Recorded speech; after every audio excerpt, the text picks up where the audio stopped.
நாங்கள் பார்க்கிறோம் எமது வணக்க வழிபாடுகளிலெல்லாம் எல்லா இடங்களிலும் இஸ்திக்ஃபார் சம்பந்தப்படுத்தப்பட்டிருப்பதை நம்ம பார்க்கிறோம். நாம் தொழுகை ஆரம்பிக்கிற நேரத்தில் அல்லாஹும்ம பாஇத் பைனி வ பைன ஹதாயாய கமா பஅத்த பைனல் மஷ்ரிக் வல் மக்ரிப் அப்படி என்கின்ற அந்த துஆவில் பாவத்துக்கு எதிரான ஒரு பிரகடனத்தை நாம் செய்கிறோம். அல்லாஹ்விடத்திலே அதை விட்டு தூரமாக்கு என்று என்ன செய்கிறோம்? பிரார்த்திக்கிறோம். அந்த தொழுகையுடைய இறுதியில் ரசூலுல்லாஹி ஸல்லல்லாஹு அலைஹி வஸல்லம் அவர்கள் அல்லாஹும்ம ஃபிர்லி மா கத்தம்து வ மா அഖர்து அப்படி என்று சொல்லி பாவ மன்னிப்பு தேடிய அந்த துஆவை நாம் என்ன செய்கிறோம்? பார்க்கிறோம். சலாம் கொடுத்து முடிந்த உடனேயே ரசூலுல்லாஹி ஸல்லல்லாஹு அலைஹி வஸல்லம் அஸ்தக்ஃபிருல்லாஹ் அஸ்தக்ஃபிருல்லாஹ் அஸ்தக்ஃபிருல்லாஹ் அப்படி என்று 3 முறை சொன்னதை நாம் என்ன செய்கிறோம்? பார்க்கிறோம். இதுபோல எல்லா வணக்க வழிபாடுகளிலும் ஆரம்பத்திலும் இடையிலும் முடிவிலும் இஸ்திக்ஃபார் சம்பந்தப்படுத்தப்பட்டிருப்பதை பார்க்கிறோம். வணக்க வழிபாடுகள் அல்லாமல் எடுத்துக்கொண்டீர்கள் என்று சொன்னால் இந்த உலக காரியங்கள் உலக செயல்பாடுகள் என்று அதாவது இஸ்லாத்துடைய வழிகாட்டல் இணைக்கப்பட்டிருக்கக்கூடிய எல்லா உலக அதாவது செயல்பாடுகளிலும் நாம் ஆரம்பத்திலும் இறுதியிலும் இஸ்திக்ஃபாரை என்ன செய்கிறோம்? பார்க்கிறோம். ரசூலுல்லாஹி ஸல்லல்லாஹு அலைஹி வஸல்லம் அவர்களுடைய மஜ்லிஸிலே அஸ்தக்ஃபிருக அல்லாஹும்ம வ அதூபு இலைக் அப்படி என்ற ஒரு வார்த்தையை நாம் அதாவது ரசூலுல்லாஹ் ஒரு மஜ்லிஸ்ல உட்கார்ந்தார்கள் என்று சொன்னால் அந்த மஜ்லிஸிலிருந்து எழும்புவதற்கு இடையில் ஒரு நீண்ட ஒரு மஜ்லிஸாக இருந்தால் அவர்கள் 100 முறைக்கு மேல் அதை என்ன செய்திருப்பார்கள்? அதை சொல்லி இருப்பார்கள் என்று சொல்கின்ற அளவில் அந்த வார்த்தை அந்த மஜ்லிஸில் என்ன செய்யும்? கூடுதலாக இடம்பெறும் என்பதை நம்ம பார்க்கிறோம். எனவே ஒரு முஃமினுடைய வாழ்க்கையில் இது ஒரு மிக முக்கியமான ஒரு பகுதி என்பதை நம்ம பார்க்கிறோம். எல்லா வணக்க வழிபாடுகளிலும் உலகத்துடைய எல்லா செயல்பாடுகளிலும் இஸ்திக்ஃபார் இறைவனிடத்திலே பாவ மன்னிப்பு தேடுதல் அப்படி என்கின்ற ஒரு பகுதி இருப்பதை நாம் அவதானிக்கிறோம். எல்லா செயல்பாடுகளிலும் வணக்கத்துடைய செயல்பாடுகள் மாத்திரமல்லாமல் உலக ரீதியான செயல்பாடுகளிலும் கூட இஸ்திக்ஃபாரை இணைத்து சொல்லியிருப்பதை நம்ம பார்க்கிறோம். நம்ம பாவம் செய்துவிட்டு உணர்ந்த பின்னால் தான் அந்த வார்த்தை சொல்ல வேண்டும் என்கின்ற அமைப்பில் இஸ்லாம் என்ன செய்யல? அதை வைக்கவில்லை. தொழுகிறோம். தொழுவது என்பது ஒரு வணக்கம். அந்த வணக்க வழிபாடு நாம் இறைவனுக்கென்று செய்யக்கூடிய ஒரு இபாதத்து. அதை செய்து முடித்த உடனேயே முதலாவது சொல்கின்ற வார்த்தை என்ன? அஸ்தக்ஃபிருல்லாஹ் என்ற வார்த்தை நாம் என்ன செய்கிறோம்? சொல்வதை நம்ம பார்க்கிறோம். எனவே அதுக்கு முன்னால் ஒரு பாவம் நடந்திருக்க வேண்டும் என்கின்ற நிலையில் இல்லை.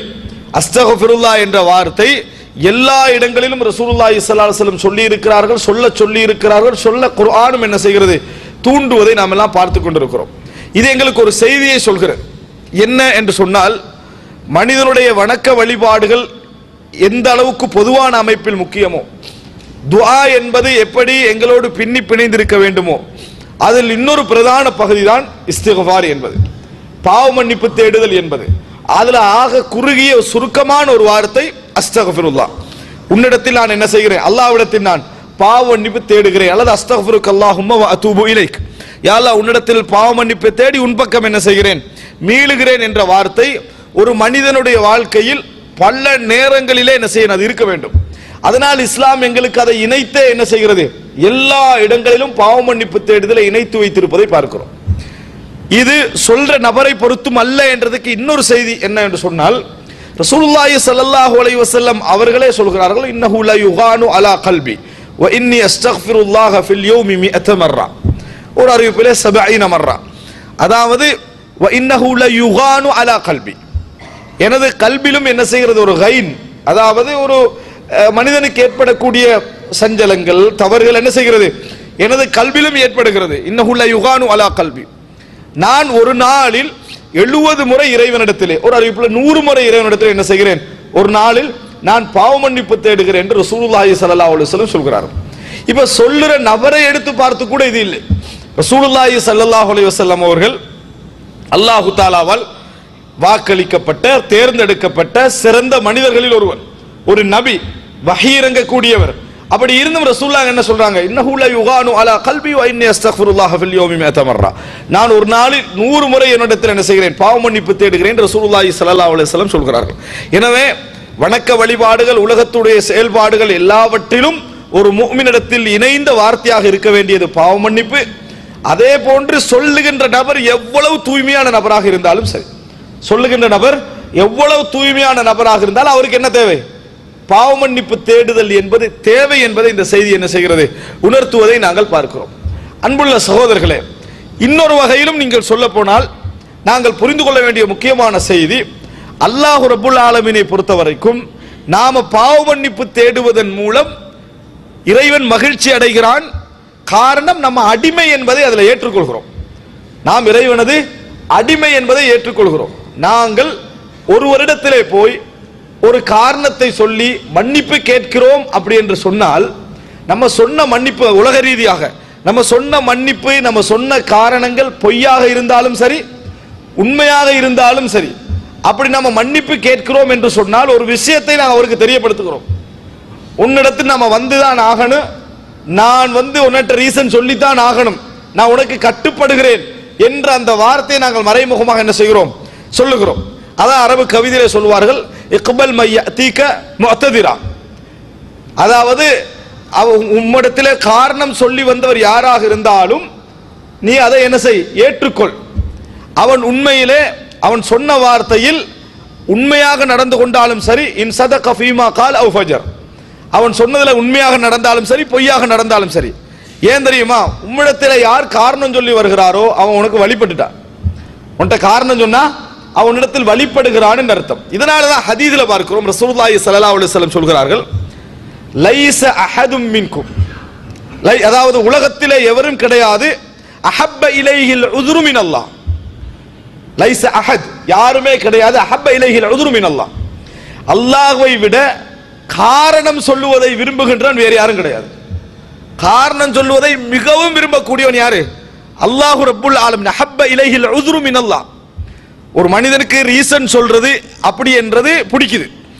எல்லாரையும் விட யாருக்கு கூடுதலாக பிடிக்கும் தெரியுமா, அல்லாஹு தஆலாவுக்கு அது பிடிக்கும் அப்படின்னு ரசூலுல்லாஹி ஸல்லல்லாஹு அலைஹி வஸல்லம் சொன்னாங்க. காரணம் சொல்றது, காரணம் சொல்லிட்டாலே அர்த்தம் என்ன, வழிபடுறான்னு அர்த்தம்.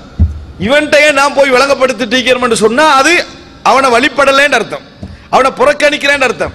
சொல்லித்தான் ஆகணும், ஏதாவது ஒன்று சொல்லித்தான் ஆகணும் என்றாலே கொஞ்சம் அங்க என்ன செஞ்சிட்டோம், அவரை ஃபாலோ பண்ணிட்டோம்னு அர்த்தம், அல்லது அவருக்கு நாம அதாவது அடங்கிட்டோம் என்பது அர்த்தம். அதை இபாதத்தை இஸ்லாம் புரிஞ்சு கொண்டதுனால, இஸ்லாம் விளங்கப்படுத்துவதனால, இஸ்லாம் எந்த இடத்துல என்ன சொல்லுதுண்டா, அல்லாஹ்வுக்கு என்ன இந்த காரணம் சொல்வது மிகவும் விருப்பமானது.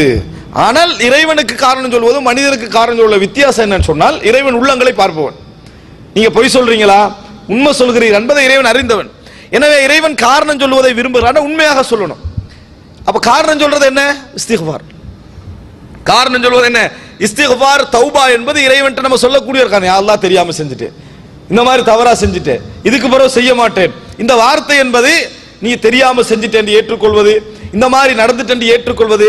நீங்க இறைவன்ட்ட போய் என்ன செய்றீங்க, முறைப்படுகிறீர்கள். இப்ப பாருங்க, அல்லாஹு தஆலாவுக்கு காரணம் சொல்வது, நியாயம் சொல்வது மிகவும் என்னது விருப்பமானது. தௌபா செய்வதற்கு என்ன தவறுல விழுந்துட்டு, எப்படி நடந்துட்டு, தெரியாம நடந்துட்டு, இந்த சூழல்ல நடந்துட்டு அப்படின்னு இறைவன்ட்ட சொல்லுகிற நேரத்தில் நாங்கள் என்ன செய்கிறோம், இறைவனுக்கு வழிபடுகிறோம்.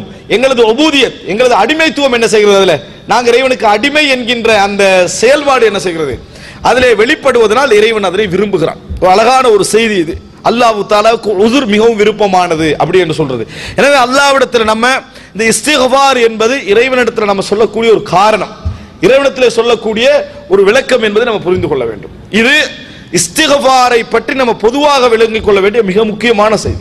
ஒரு முஃமினுடைய வாழ்க்கையில் என்றைக்கும் இந்த வார்த்தை இடம்பெற்றுக் கொண்டே இருக்க வேண்டும். அதன் மூலம் நாம் என்ன தெரியப்படுத்துகிறோம் அப்படி என்று சொன்னால், நாம் தவறு செய்யக்கூடியவர்கள், நாம் பிழை செய்யக்கூடியவர்கள், எமது வாழ்க்கையில் தவறுகள் நடந்து கொண்டே இருக்கும். சிலது எங்கள் கவனத்துக்கு வரும், சிலது எங்கள் கவனத்துக்கு என்ன செய்யாது, வராமலே எமது வாழ்க்கையில தவறுகள் என்ன செய்யும், நடந்து கொண்டிருக்கும். நாங்கள் எப்பொழுதும் தூய்மையானவர்கள் கிடையாது. இன்னி குந்து சுபஹானக இன்னி குந்து மினல் ஸாலிமீன், நீ தூய்மையானவன், நான் அநியாயமிழைத்த வரம்பு மீறியவர்களில் ஒருவன்.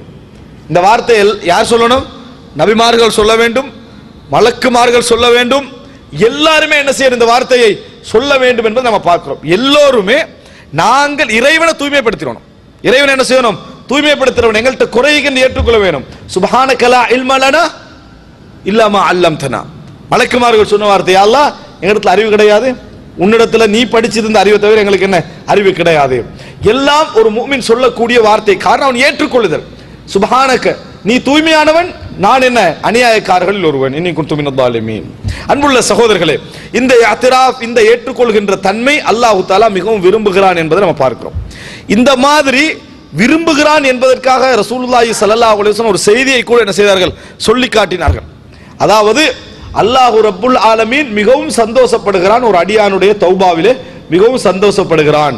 அந்த சந்தோஷத்துடைய கட்டத்தை ரசூல் ஸல்லல்லாஹு விளங்கப்படுத்துவதற்காக சொன்னார்கள், ஒரு பாலைவனத்திலே எதுவுமே இல்லாத ஒரு இடத்திலே ஒரு மனிதனுக்கு ஒட்டகமும் அவனது கட்டுச்சாதமான அந்த ஜாதும் உணவும் இருக்கக்கூடிய அந்த ஒட்டகம் காணாம போயிட்டு, வலது இடது முன்பக்கம் பின்பக்கம் எது திரும்பினாலும் என்ன செய்ய அது கிடைக்காது என்கிற நேரத்தில் ஒரு அடைகின்ற வேதனை இருக்குது. அது சாதாரண வேதனை, என்ன மரணம் தான். அதுக்கு அடுத்து என்ன, அந்த பாலைவனம் என்றது தெரிஞ்சு மரணிக்கிறது தான், தண்ணி கூட கிடைக்காது.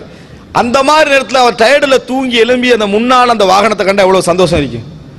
அந்த சந்தோஷத்துல உச்சகட்டத்தில் மனிதனுக்கு சந்தோஷம் உச்சமாக ஏறினால் வாயில் என்ன வரதுன்னு என்ன செய்யாது, விளங்காது.